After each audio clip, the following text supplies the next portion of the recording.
नागरी सुरक्षेच्या संदर्भात आज एक बैठक आपण घेतली होती।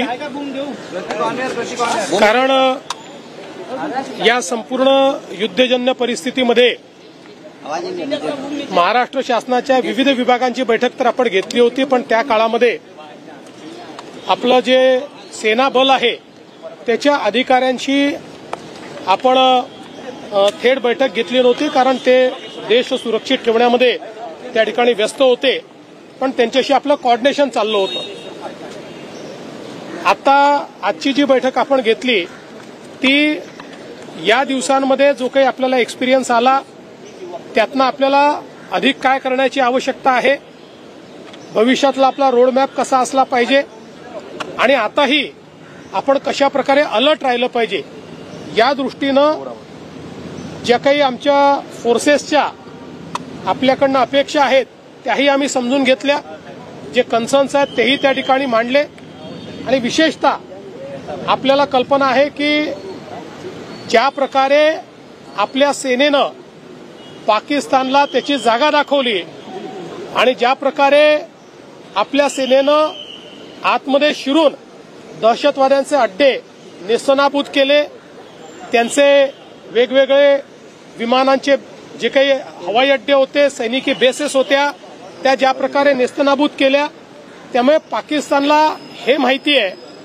की आपण भारताविरुद्ध लढाई लढू शकत नाही। अशा परिस्थितीमध्ये ऐतिहासिक दृष्ट्या आपण हे बघितलेलं आहे की अशा परिस्थितीत ते प्रॉक्सी वॉर सुरू करतात आणि वेगवेगळ्या प्रकारच्या घटना त्या ठिकाणी घडवण्याचा प्रयत्न करतात आणि म्हणूनच मुंबई ही देशाची आर्थिक राजधानी असल्यामुळे ती अतिशय वल्नरेबल आहे। त्या दृष्टीनं काय खबरदारी घेतली पाहिजे आणि या दृष्टीनं कसं कोऑर्डिनेशन असलं पाहिजे याकरता आजची बैठक आम्ही केलेली आहे। अतिशय चांगलं कोऑर्डिनेशन आम्ही त्या ठिकाणी केलेलं आहे। जे काही कन्सर्न्स आहेत ते सेना अधिकाऱ्यांकडून आम्ही समजून घेतलेले आहेत, कुठे आपल्याला अधिक लक्ष देण्याची आवश्यकता आहे ते देखील आम्ही समजून घेतलेलं आहे आणि त्याप्रमाणे कोऑर्डिनेशननी आम्ही पुढच्या काळामध्ये काम करणार आहोत। देखिए, आज की बैठक हम लोगों ने इसलिए ली, हम सब लोग जानते हैं कि हमारी सेना ने बड़ी वीरता के साथ पाकिस्तान को उसकी जगह दिखाई, पाकिस्तान को मुंह की खानी पड़ी, उनके कई एयर बेसेस को तहस नहस किया, आतंक के अड्डों को हमारी सेना ने तहस नहस किया, जिसके चलते अब पाकिस्तान को ये बात तो समझ में आ गई होगी कि भारत से वो सीधी लड़ाई नहीं कर सकती।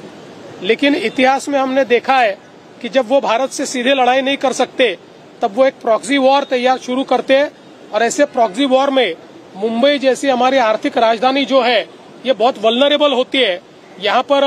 कोई न कोई घटना करने का प्रयास वो करते हैं। इसलिए हम लोगों ने आज एक कोऑर्डिनेशन की बैठक ली है, जिस बैठक में सेना के अधिकारी भी थे। उनके साथ मिलकर हम लोगों ने ये समझ लेने का प्रयास किया कि इन दिनों में अगर कोई लैप्सेस रहे होंगे तो क्या रहे हैं, हमको और क्या करने की आवश्यकता है, मुंबई और महाराष्ट्र को महफूज रखने के लिए किस प्रकार के कोऑर्डिनेशन की आवश्यकता है,